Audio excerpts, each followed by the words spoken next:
Greetings, comrades, and welcome to How the Red Was Won, a podcast about organizing in the South, Texas fascism, and how to fight back. I'm your host, Jen Big Nasty, and if you're listening to this right now, that means you are a Patreon subscriber, so thank you so much for your support. I actually was considering releasing this as a YouTube video.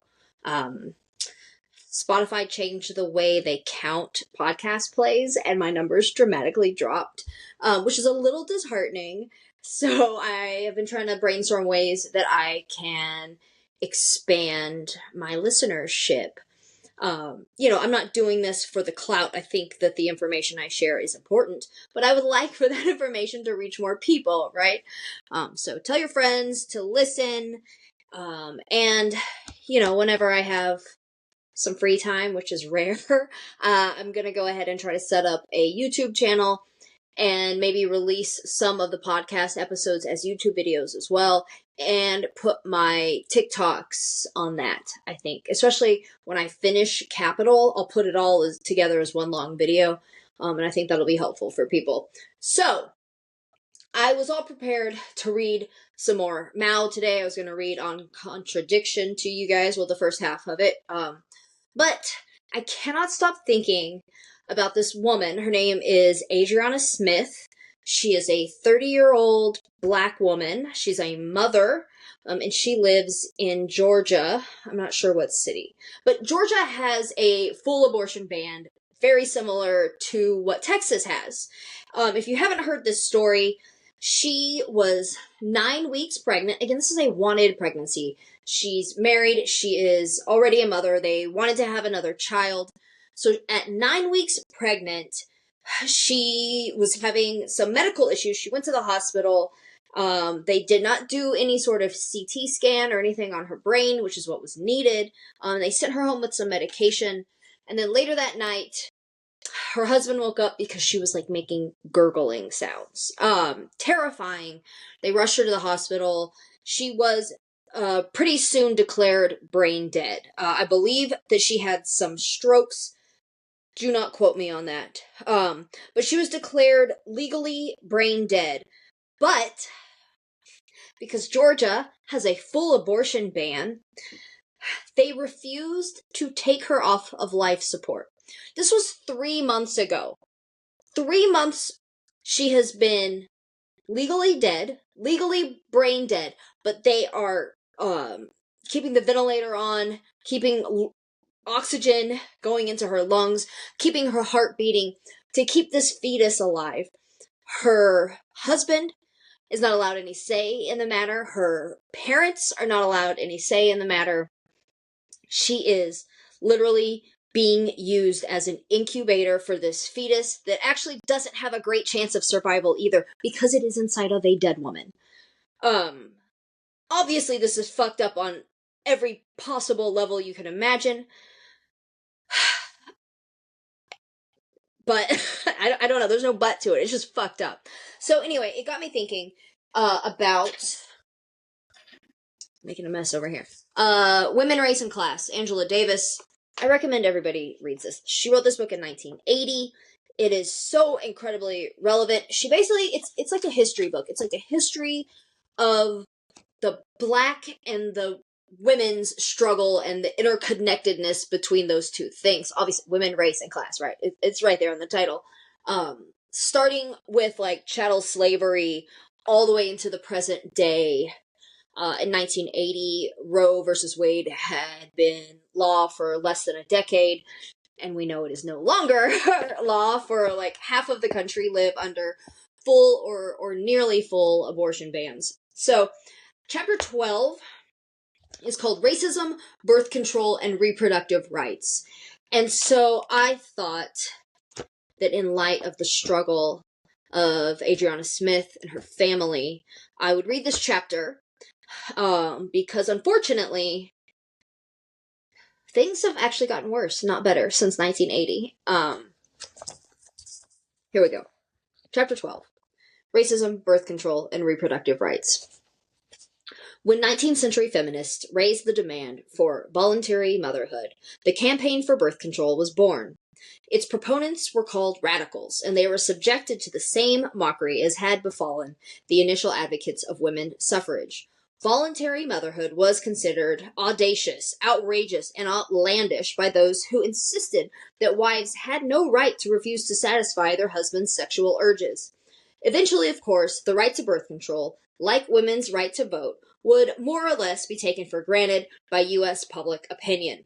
Yet, in 1970, a full century later, the call for legal and easily accessible abortions was no less controversial than the issue of voluntary motherhood, which had originally launched the birth control movement in the United States. Birth control, individual choice, safe contraceptive methods, as well as abortions when necessary, is a fundamental prerequisite for the emancipation of women. Since the right of birth control is obviously advantageous for women of all classes and races, it would appear that even vastly dissimilar women's groups would have attempted to unite around this issue. In reality, however, the birth control movement has seldom succeeded in uniting women of different social backgrounds, and rarely have the movement's leaders popularized the genuine concerns of working-class women. Moreover, arguments advanced by birth control advocates have sometimes been based on blatantly racist premises. The progressive potential of birth control remains indisputable, but in actuality, the historical record of this movement leaves much to be desired in the realm of challenges to racism and class exploitation. As with everything, the most important victory of the contemporary birth control movement was won during the early 1970s when abortions were last declared legal. Having emerged during the infancy of the new women's liberation movement, the struggle to legalize abortions incorporated all the enthusiasm and the militancy of the young movement. By January 1973, the abortion rights campaign had reached a triumphant culmination in Roe v. Wade and Doe v. Bolton. The U.S. Supreme Court ruled that a woman's right to personal privacy implied her right to decide whether or not to have an abortion. The ranks of the abortion rights campaign did not include substantial numbers of women of color. Given the racial composition of the larger women's liberation movement, this was not at all surprising. When questions were raised about the absence of racially oppressed women in both the larger movement and in the abortion rights campaign, two explanations were commonly proposed in the discussions and literature of the period. Women of color were overburdened by their people's fight against racism, and/or they had not yet become conscious of the centrality of sexism. But the real meaning of the almost lily-white complexion of the abortion rights campaign was not to be found in an ostensibly myopic or underdeveloped consciousness among women of color. The truth lay buried in the ideological underpinnings of the birth control movement itself. The failure of the abortion rights campaign to conduct a historical self-evaluation led to a dangerously superficial appraisal of Black women's suspicious attitudes towards birth control in general. Granted, when some Black people unhesitantly equated birth control with genocide, it did appear to be an exaggerated, even paranoid reaction. Yet, white abortion rights activists missed a profound message. For underlying these cries of genocide were important clues about the history of the birth control movement. This movement, for example, had been known to advocate involuntary sterilization, a racist form of mass birth control. If ever women would enjoy the right to plan their pregnancies, legal and easily accessible birth control measures and abortions would have to be completed by an end to complemented by an end to sterilization abuse. As for the abortion rights campaign itself, how could women of color fail to grasp its urgency? They were far more familiar than their white sisters with the murderously clumsy scalpels of inept abortionists seeking profit in illegality. In New York, for instance, during the several years preceding the decriminalization of abortions in that state, some 80% of the deaths caused by illegal abortions involved Black and Puerto Rican women. Immediately afterward, women of color received close to half of all legal abortions. If the abortion rights campaign of the early 1970s needed to be reminded that women of color wanted desperately to escape the backroom quack abortionists, they would also have realized that these same women were not about to express pro-abortion sentiments. They were in favor of abortion rights, which did not mean that they were proponents of abortion. Whoa. When Black and Latina women resort to abortions in such large numbers, the stories they tell are not so much about their desire to be free of pregnancy, but rather about the miserable social conditions which dissuade them from bringing new lives into this world. And, if you're listening to this, you probably know that already, that, I am fiercely pro-abortion. But a lot of the reason that people need to have this is because they are in a situation where they cannot afford to, or they're in an abusive relationship, or it's just not feasible to care for another child. And the anti-abortion movement, rather than, improving people's material conditions so they could have a kid, they're not going to do that. They just say, no, Jesus doesn't want you to. Anyway, y'all knew that. Black women have been aborting themselves since the earliest days of slavery. Many slave women refused to bring children into a world of interminable forced labor, where chains and floggings and sexual abuse for women were the everyday conditions of life. A doctor practicing in Georgia around the middle of the last century noticed that abortions and miscarriages were far more common among his slave patients than among the white women he treated. According to the physician, either Black women worked too hard or, and then this is a quote, as the planters believe, the Blacks are possessed of a secret by which they destroy the fetus at an early stage of gestation. All country practitioners are aware of the frequent complaints of planters about the unnatural tendency of the African female to destroy her offspring, end quote. Expressing shock that, quote, whole families of women fail to have any children, end quote, this doctor never considered how unnatural it was to raise children under the slave system. The previously mentioned episode of Margaret Garner, a fugitive slave who killed her own daughter and attempted suicide herself when she was captured by slave catchers, is case in point.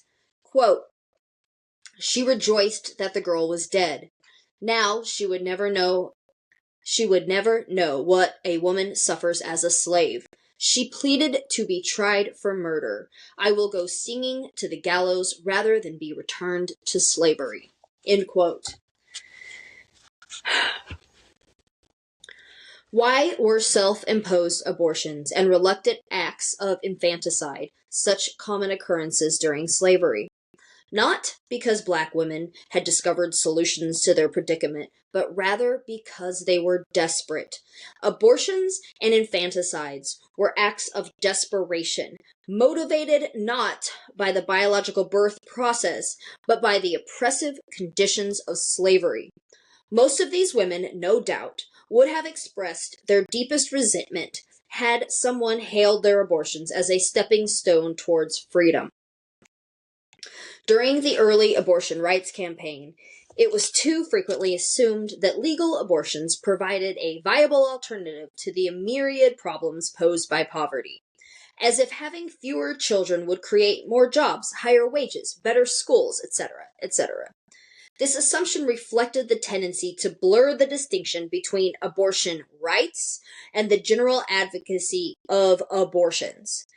The campaign often failed to provide a voice for women who wanted the right to legal abortions while deploring the social conditions that prohibited them from bearing more children. The renewed offensive against abortion rights that erupted during the latter half of the 1970s has made it absolutely necessary to focus more sharply on the needs of poor and racially oppressed women. By 1977, the passage of the Hyde Amendment in Congress had mandated the withdrawal of federal funding for abortions, causing many state legislatures to follow suit. Black, Puerto Rican, Chicana, and Native American Indian women, together with their impoverished white sisters, were thus effectively divested from the right to legal abortions. Since surgical sterilizations funded by the Department of Health, Education, and Welfare remained free on demand, more and more poor women have been forced to opt for permanent infertility. What is urgently required is a broad campaign to defend the reproductive rights of all women, and especially those women whose economic circumstances often compel them to relinquish the right to reproduction itself. Women's desire to control their reproductive system is probably as old as human history itself. As early as 1844, the United States Practical Receipt Book, As early as 1844, the United States Practical Receipt Book contained, among its many recipes for food, household chemicals, and medicines, receipts for birth preventative lotions. To make Hanay's preventative lotion, for example, take pearl ash 1 part, water 6 parts, mix and filter. Keep it in closed bottles and use it with or without soap immediately after connection. So, I don't know what episode number it is, but I have an episode where I interviewed my friend Jane, and we talk about this history of abortifacient herbs, and how women and people with uteruses throughout the centuries have made concoctions to either prevent pregnancy or to end a pregnancy. Here's another one for Abernathy's preventative lotion. Take bichloride of mercury, 25 parts, milk of almonds, 400 parts, alcohol, 100 parts, rose water, 1,000 parts. Immerse the glands in a little of the mixture. Infallible if used in proper time. Please don't do that. Nowadays, please don't. Even if you're in Texas or Georgia, that doesn't sound like a good thing to do. There are safer herbs that you can take, and if you listen to that episode, I think it might be episode 21, Pennyroyal Tea. Go check it out. While women have probably always dreamt of infallible methods of birth control, it was not until the issue of women's rights in general became the focus of an organized movement that reproductive rights could emerge as a legitimate demand. In an essay entitled Marriage, written during the 1850s, Sarah Grimke argued for a, quote, right on the part of woman to decide when she shall become a mother, how often and under what circumstances, end quote. Alluding to one physician's humorous observation, Grimke agreed that if wives and husbands alternatively gave birth to their children, quote, no family would ever have more than 3, the husband bearing 1 and the wife 2, end quote. But as she insists, quote, the right to decide this matter has been almost wholly denied to woman, end quote. Sarah Grimke advocated women's right to sexual abstinence. During the same time, the well-known emancipated marriage of Lucy Stone and Henry Blackwell took place. These abolitionists and women's rights activists were married in a ceremony that protested women's traditional relinquishment of their rights to their persons, names, and property. In agreeing that as husband, he had no right to the custody of the wife's person, Henry Blackwell promised that he would not attempt to impose the dictates of his sexual desires upon his wife. The notion that women could refuse to submit to their husband's sexual demands eventually became a central idea of the call for voluntary motherhood.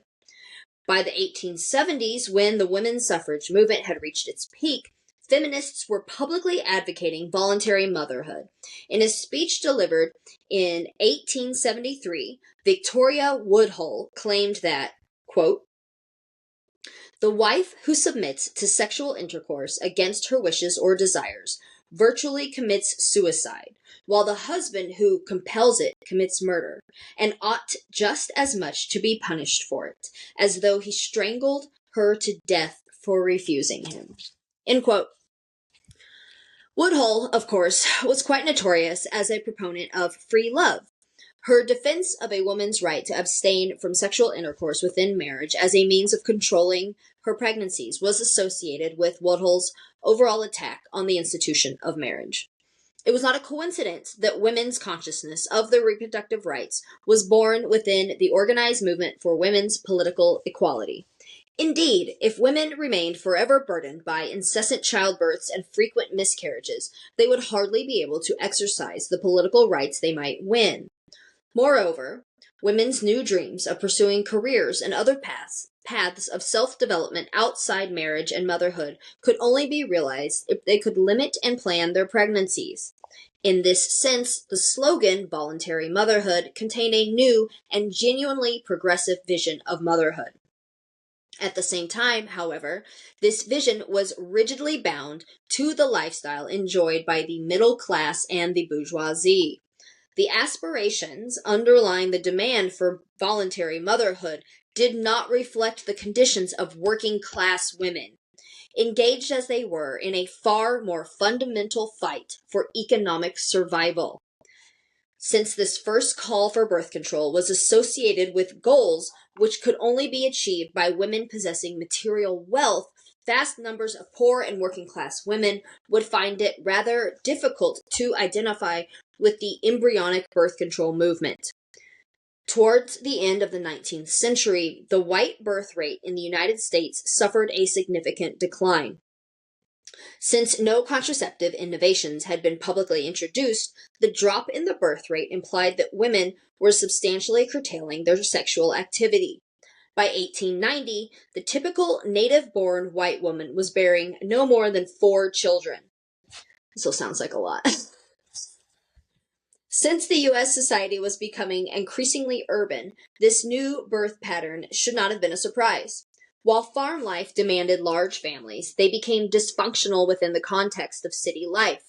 Yet this phenomenon was publicly interpreted in a racist and anti-working class fashion by the ideologues of rising monopoly capitalism. Since native-born white women were bearing fewer children, the specter of race suicide was raised by official circles. Sounds like something I've heard recently. These motherfuckers.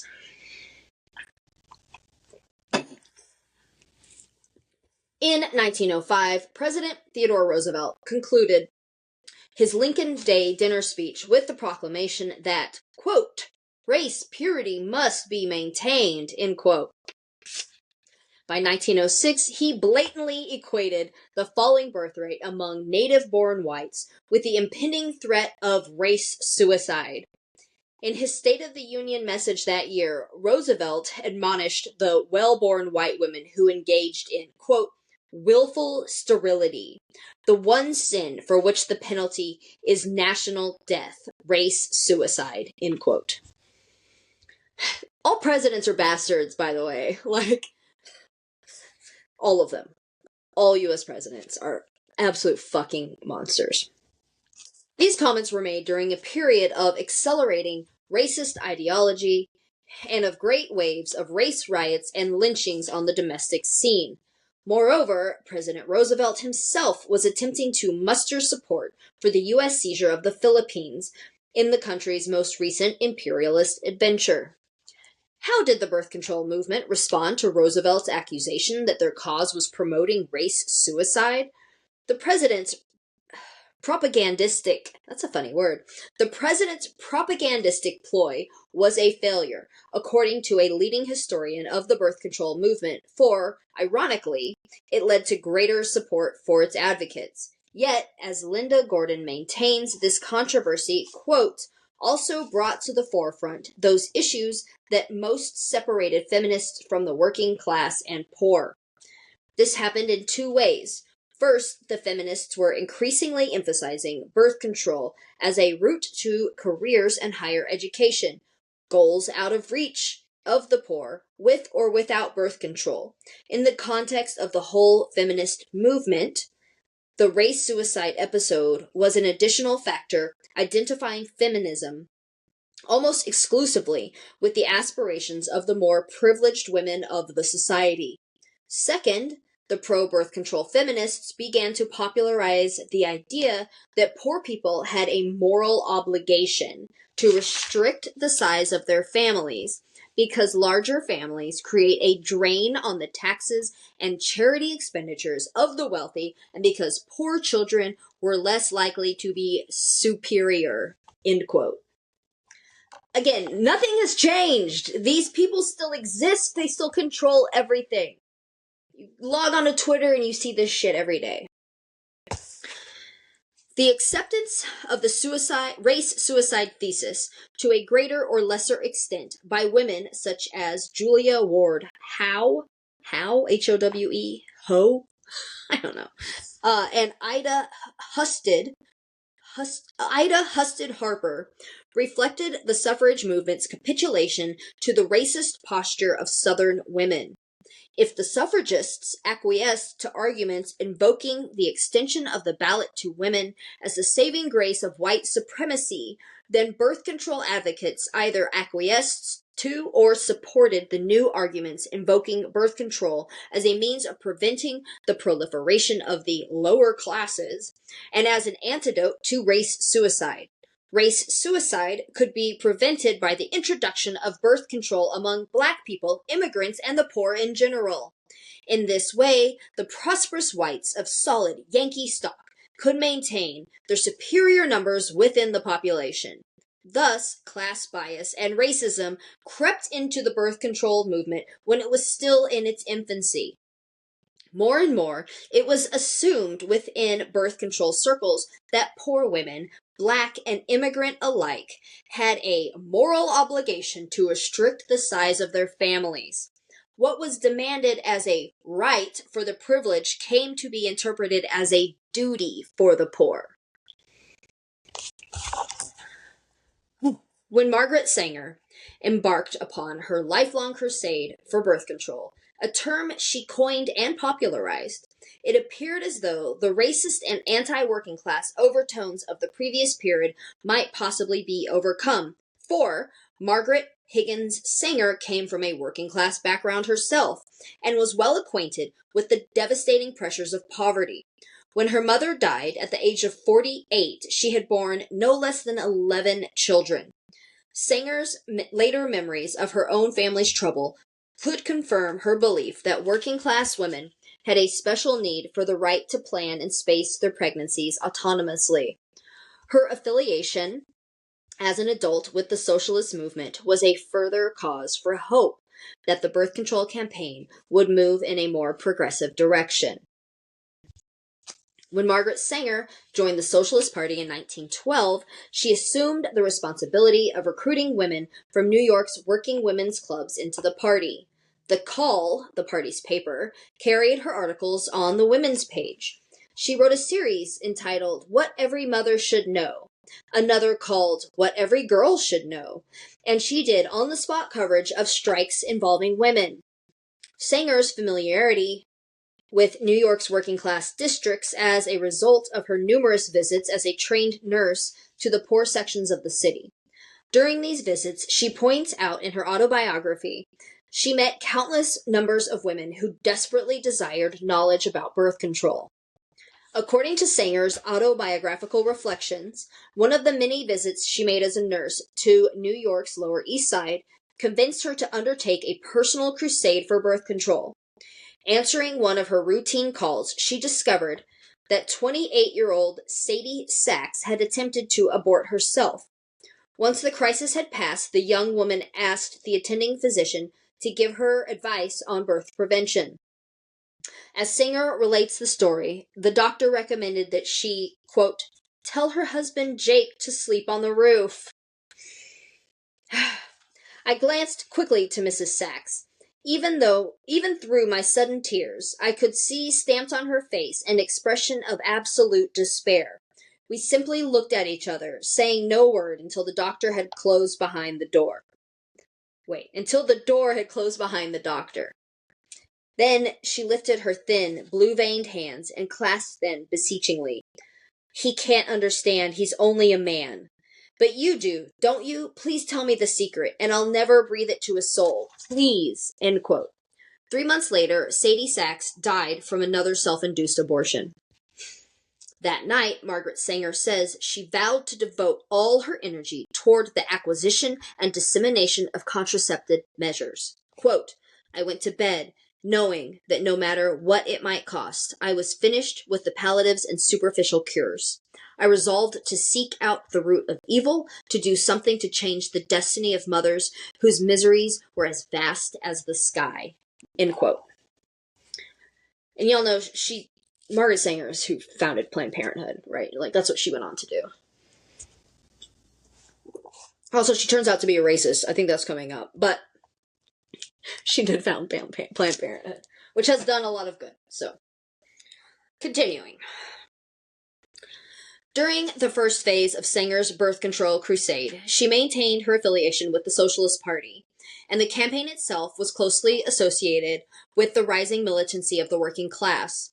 Her staunch supporters included Eugene Debs, Elizabeth Gurley Flynn, and Emma Goldman, who respectively represented the Socialist Party, the International Workers of the World, and the anarchist movement. Margaret Sanger, in turn, expressed the anti-capitalist commitment of her own movement within the pages of the journal Women Rebel, which was dedicated to the interests of working women. Personally, she continued to march on picket lines with striking workers and publicly condemned the outrageous assaults on striking workers. In 1914, for example, when the National Guard massacred scores of Chicano miners in Ludlow, Colorado, Sanger joined the labor movement, exposing John D. Rockefeller's role in this attack. Unfortunately, the alliance between the birth control campaign and the radical labor movement did not enjoy a long life. While socialists and other working class activists continued to support the demand for birth control, it did not occupy a central place in their overall strategy. And Sanger herself began to underestimate the centrality of capitalist exploitation in her analysis of poverty, arguing that too many children cause workers to fall into their miserable predicament. Moreover, quote, women were inadvertently perpetuating the exploitation of the working class, end quote. She believed, quote, by continually flooding the labor market with new workers, end quote. Ironically, Sanger may have been encouraged to adopt this position by the neo-Malthusian ideas embraced in some socialist circles. Such outstanding figures of the European socialist movement as Anatole France and Rosa Luxemburg had proposed a birth strike to prevent the continued flow of labor under the capitalist market. When Margaret Sanger severed her ties with the Socialist Party for the purpose of building an independent birth control campaign, she and her followers became more susceptible than ever before to the anti-black and anti-immigrant propaganda of the times. Like their predecessors who had been deceived by the race suicide propaganda, the advocates of birth control began to embrace the prevailing racist ideology.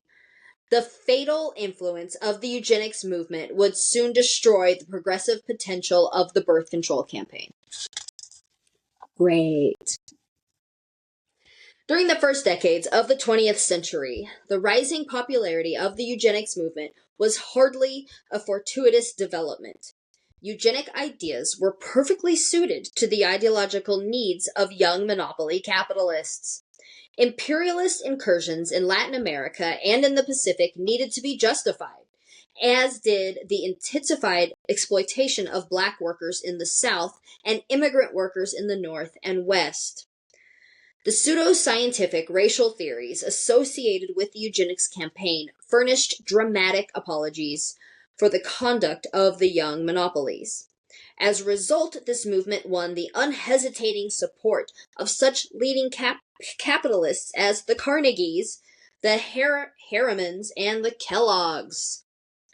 If you don't know anything about the Kellogg family, you should. You should learn about it. Behind the Bastards has some episodes on them. Basically, cornflakes were invented to keep you from masturbating. It's cool. We live in a really cool country. By 1919, the eugenic influence on the birth control movement was unmistakably clear. In an article published by Margaret Sanger in the American Birth Control League's Journal, she defined the chief issue of birth control as, quote, more children from the fit, less from the unfit, end quote. I mean, that sums up eugenics pretty succinctly right there. More children from the fit, less from the unfit. Jesus Christ. Around this time, the ABCL heartily welcomed the author of The Rising Tide of Color Against White World Supremacy into its inner sanctum. Lothrop Stoddard, Harvard professor and theoretician, he wrote the theories of eugenics, of the eugenics movement, was offered a seat on the board of directors. In the pages of the ABCL's journal, articles by Guy Irving Birch, director of the American Eugenics Society, began to appear. There was an American Eugenics Society, y'all. And these things still exist. They're just called the John Birch Society or the Heritage Foundation or the GOP or the Democratic Party now. Like, the names are slightly less on the nose. Here's the quote that Birch advocated. Quote, prevent the American people from being replaced by alien or Negro stock, whether it be by immigration or by overly high birth rates among others in this country, end quote. By 1932, the Eugenics Society could boast that at least 26 states had passed compulsory sterilization laws that thousands of unfit persons had already been surgically prevented from reproducing. Margaret Sanger offered her public approval of this development. Quote, I don't even want to say this out loud. Quote, morons, mental defectives, epileptics, illiterates, paupers, unemployables, criminals, prostitutes, and dope fiends, end quote, ought to be surgically sterilized, she urged in a radio talk. She did not wish to be so intransient as to leave them with no choice in the matter. If they wished, she said, they should be able to choose a lifelong segregated existence in labor camps. Oh, we'll give them a choice. They can be sterilized, or they can go to a labor camp. That's choice. That's freedom, folks. Within the American Birth Control League, the call for birth control among black people acquired the same racist edge as the call for compulsory sterilization.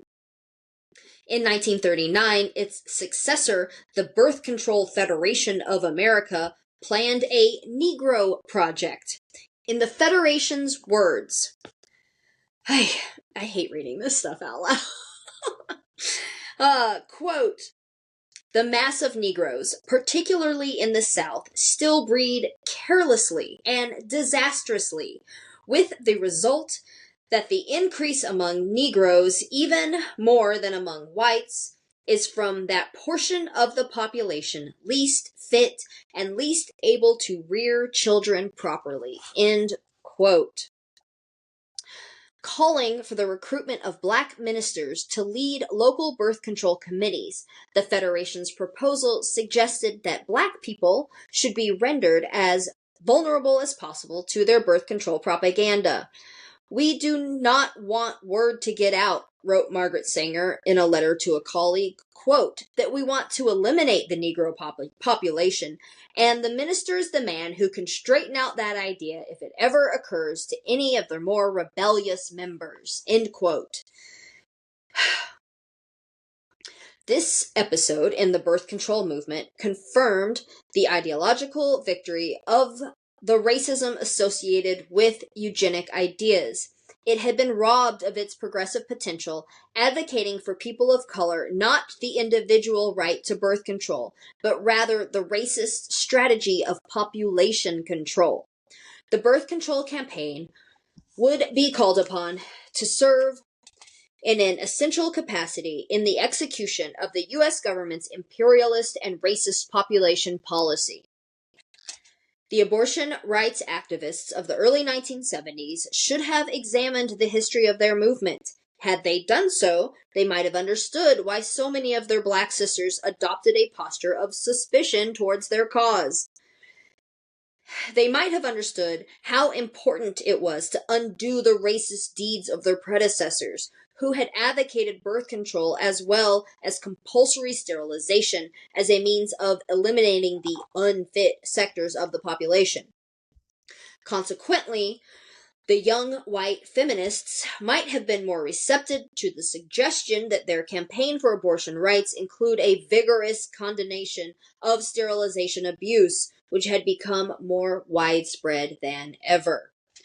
It was not until the media decided that the casual sterilization of 2 black girls in Montgomery, Alabama was a scandal worth reporting that the Pandora's box of sterilization abuse was finally flung open. But by the time the case of the Relf sisters broke, it was practically too late to influence the politics of the abortion rights movement. In the summer of 1973, the Supreme Court decision legalizing abortions had already been announced in January. Nevertheless, the urgent need for mass opposition to sterilization abuse became tragically clear. The facts surrounding the Relf sisters' story was horrifyingly simple. Minnie Lee, who was 12 years old, and Mary Alice, who was 14, had been unsuspectingly carted into an operating room where surgeons irreparably robbed them of their capacity to bear children. The surgery had been ordered by the HEW-funded Montgomery Community Action Committee after it was discovered that Depo-Provera, a drug previously administered to the girls as birth prevention measure, caused cancer in test animals.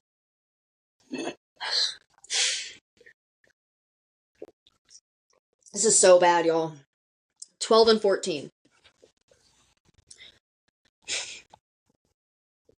This is why it's death to America, right? Like, you can't reform this. HEW is the Health, Education, and Welfare Services, and the names are different now, but this is the history of these things. This is not that long ago. These things still happen.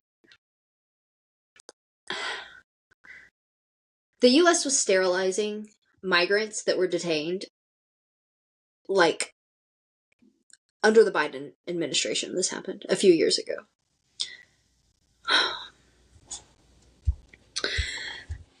After the Southern Poverty Law Center filed suit on behalf of the Relf sisters, the girl's mother revealed that she had unknowingly consented to the operation, having been deceived by the social workers who handled their daughter's case. They had asked Mrs. Relf, who was unable to read, to put her X on a document, the contents of which were not described to her. She assumed, she said, that it authorized the continued Depo-Provera injections. As she subsequently learned, she had authorized the surgical sterilization of her daughters. When people say that ACAB includes social workers, this is what they mean. I have friends who are social workers. A lot of them do very good work and advocate against things like this, but unfortunately, social workers have also been an intricate part of this system for a very long time, which is why the whole system has to be dismantled. In the aftermath of the publicity exposing the Relf sisters' case, similar episodes were brought to light.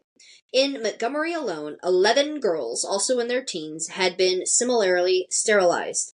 HEW-funded birth control clinics in other states, as it turned out, had also subjected young girls to sterilization abuse. Moreover, individual women came forth with equally outrageous stories. Niall Ruth Cox, for example, filed suit against the state of North Carolina. At the age of 18, 8 years before the suit, officials had threatened to discontinue her family's welfare payments if she refused to submit to surgical sterilization. Before she assented to the operation, she was assured that her infertility would be temporary. They told her it was temporary. And then they permanently sterilized her. Nile Ruth Cox's lawsuit was aimed at a state which had diligently practiced the theory of eugenics. Under the auspices, I can't read today. The auspicious, but plural, of the Eugenics Commission of North Carolina, so it learned 7,686 sterilizations had been carried out since 1933. Again, that is 7,686. Although the operations were justified as measures to prevent the reproduction of, quote, mentally deficient persons, end quote, about 5,000 of the sterilized persons had been black. According to Brenda Fagan Fasto, the ACLU attorney representing Nile Ruth Cox, North Carolina's recent record was not much better. Quote, as far as I can determine, the statistics reveal that since 1964, approximately 65% of the women sterilized in North Carolina were black and approximately 35% were white. End quote. As the flurry of publicity exposing sterilization abuse revealed, the neighboring state of South Carolina had been the site of further atrocities. 18 women from Aiken, South Carolina, charged that they had been sterilized by a Dr. Clovis Pierce during the early 1970s. The sole obstetrician in that small town, Pierce had consistently sterilized Medicaid recipients with 2 or more children. According to a nurse in his office, Dr. Pierce insisted that pregnant welfare women, quote, will have to submit to voluntary sterilization, end quote, if they wanted him to deliver their babies. While he was, quote, tired of people running around and having babies and paying for them with my taxes, end quote. Dr. Pierce received some $60,000 in taxpayer money for the sterilizations he performed.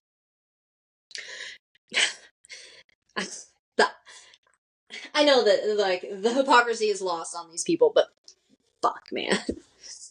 Hey, okay, where was I? During his trial, he was supported by the South Carolina Medical Association, whose members declared that doctors, quote, have a moral and legal right to insist on sterilization permission before accepting a patient if it is done on the initial visit, end quote. Revelations of sterilization abuse during that time exposed the complicity, god damn it, I hate that word. Complicit. The U.S. government was complicit, the federal government. At first, the Department of Health, Education, and Welfare claimed that approximately 16,000 women and 8,000 men had been sterilized in 1972 under auspices of federal programs. Later, however, these figures underwent a drastic revision. Carl Schultz, director of HEW's Population Affairs Office, estimated that between 100,000 and 200,000 sterilizations had been funded that year by the federal government. 100,000 to 200,000 sterilizations funded by the federal government in 1972 alone. In 1972. Here's a great comparison for you. During Hitler's Germany, incidentally, 250,000 sterilizations were carried out under the Nazis' hereditary health laws. Is it possible that the record of the Nazis throughout the years of their reign may have been almost equaled by U.S. government sterilizations in the space of a single year? Yes. Remember, Hitler modeled his genocide after what he saw happening in the U.S. After the U.S.'s treatment of the natives here.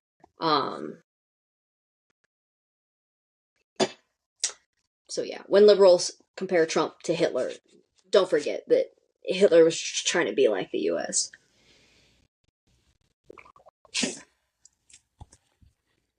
Those numbers are just, it's a lot, y'all. It's a lot. Given the historical genocide inflicted on the native population of the United States, one would assume that Native American Indians would be exempted from the government's sterilization campaign.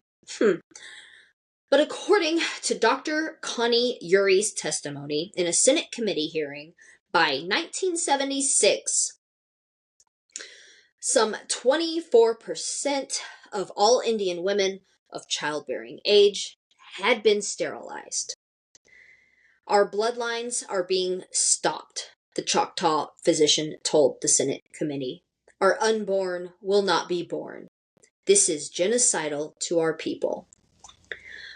According to Dr. Urie, the Indian Health Services Hospital in Claremore, Oklahoma, had been sterilizing 1 out of every 4 women giving birth in that federal facility. Native American Indians are special targets of government propaganda on sterilization. In one of the HEW pamphlets aimed at Indian people, there is a sketch of a family with 10 children and 1 horse, and another sketch of a family with 1 child and 10 horses. The drawings are supposed to imply that more children mean more poverty and fewer children mean wealth, as if the 10 horses owned by the 1-child family had been magically conjured up by birth control and sterilization surgery. The domestic population of the U.S. government, the domestic population policy of the U.S. government has an undeniably racist edge. Native American, Chicana, Puerto Rican, and Black women continue to be sterilized in disproportionate numbers. According to a national fertility study conducted in 1970 by Princeton University's Office on Population Control, 20% of all married Black women have been permanently sterilized. That's 1970. 20%. That's 1 out of 5. Approximately the same percentage of Chicano women had been rendered surgically infertile. Moreover, 43% of the women sterilized through federally subsidized programs were Black. The astonishing number of Puerto Rican women who have been sterilized reflects a special government policy that can be traced back to 1939. In that year, President Roosevelt's Interdepartmental Committee on Puerto Rico issued a statement attributing the island's economic problems to the phenomenon of overpopulation. This committee proposed that efforts be undertaken to reduce the birth rate to no more than the level of the death rate. 1 in, 1 out. Soon afterward, an experimental sterilization campaign was undertaken in Puerto Rico. Although the Catholic Church initially opposed this experiment and forced the cessation of the program in 1946, it was converted during the early 1950s to the teachings and practice of population control. In this period, over 150 birth control clinics were opened, resulting in a 20% decline in population growth by the mid-1960s. By the 1970s, over 35% of all Puerto Rican women of childbearing age had been surgically sterilized. According to Bonnie Mass, a serious critic of the U.S. government's population policy, quote, "If purely mathematical projections are to be taken seriously, if the present rate of sterilization of 19,000 monthly were to continue, then the island's population of workers and peasants could be extinguished within the next 10 or 20 years. Establishing for the first time in world history a systematic use of population control capable of eliminating an entire generation of people. End quote. During the 1970s, the devastating implications of the Puerto Rican experiment began to emerge with unmistakable clarity. In Puerto Rico, the presence of corporations in the highly automated metallurgical and pharmaceutical industries had God damn it. I did so good with the other big words. Exacerbated the problem of unemployment. Go figure. The prospect of an ever larger army of unemployed workers was one of the main incentives for the mass sterilization program. We're going to automate all of your jobs, put you out of work, and then be like, oh, you shouldn't have so many kids if you want them to have jobs. It's so dark, y'all. It's so... The prospect of an ever larger army of unemployed workers was one of the main incentives for the mass sterilization program. Inside the United States today, enormous numbers of people of color, and especially racially oppressed youth, have become part of the pool of permanently employed workers. It is hardly coincidental, considering the Puerto Rican example, that the increasing incidence of sterilization has kept pace with the high rates of unemployment. As growing numbers of white people suffer the brutal consequences of unemployment, they can also expect to become targets of the official sterilization program. Propaganda, whatever, same thing. The prevalence of sterilization abuse during the latter 1970s may be greater than ever before.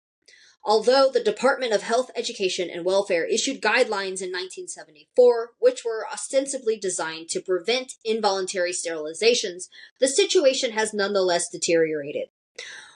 When the American Civil Liberties Union's Reproductive Freedom Project conducted a survey of teaching hospitals in 1975, they discovered that 40% of those institutions were not even aware of the regulations issued by HEW. Only 30% of the hospitals examined by the ACLU were even attempting to comply with the guidelines. The 1977 Hyde Amendment has added yet another dimension to coercive sterilization practices. As a result of this law passed by Congress, federal funds for abortions were eliminated in all cases but those involving rape and the risk of death or severe illness. According to Sandra Salazar of the California Department of Public Health, the first victim of the Hyde Amendment was a 27-year-old Chicana woman from Texas. She died as a result of an illegal abortion in Mexico shortly after Texas discontinued government-funded abortions. There have been many more victims, women for whom sterilization has become the only alternative to the abortions, which are currently beyond their reach. Sterilizations continue to be federally funded and free to poor women on demand. Over the last decade, the struggle against sterilization abuse has been waged primarily by Puerto Rican, Black, Chicana, and Native American women. Their cause has not yet been embraced by the women's movement as a whole. Within organizations representing the interests of middle-class white women, there has been a certain reluctance to support the demands of the campaign against sterilization abuse, for these women are often denied their individual rights to be sterilized when they desire to take this step. While women of color are urged at every turn to become permanently infertile, white women enjoying prosperous economic conditions are urged by the same forces to reproduce themselves. They therefore sometimes considered the waiting period and other details of the demand for informed consent to sterilization as further inconveniences for women like themselves. Yet, whatever the inconveniences for white middle-class women, a fundamental reproductive right of racially oppressed and poor women is at stake. Sterilization abuse must be ended. And again, This was written in 1980. That is 45 years ago. And honestly, things are worse now. Things are worse now with the overturn of Roe, with half the states have full abortion bans or close to it. Maybe not half, I think it's 30%. 30% of the states have total or near total abortion bans. Texas doesn't even give you an out if it was rape or incest. They don't give a fuck. And Georgia will apparently not even let a dead woman die if she's pregnant. Black women, immigrant women, and other like racialized women, and also including queer people. Queer people are fucked over when it comes to this stuff all the time as well.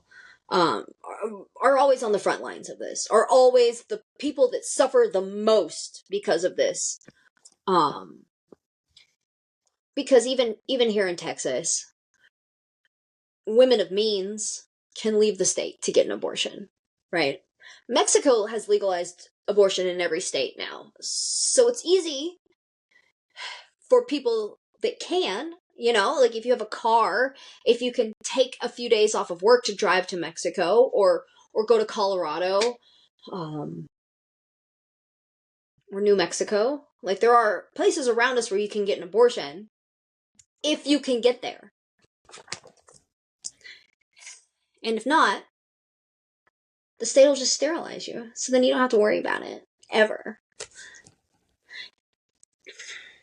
Oh, and what all of this really comes down to is consent, right?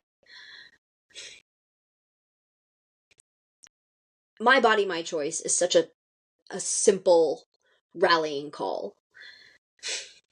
And it means everything, right? I should get to choose what the fuck I do with my own body. And so often, women aren't allowed to.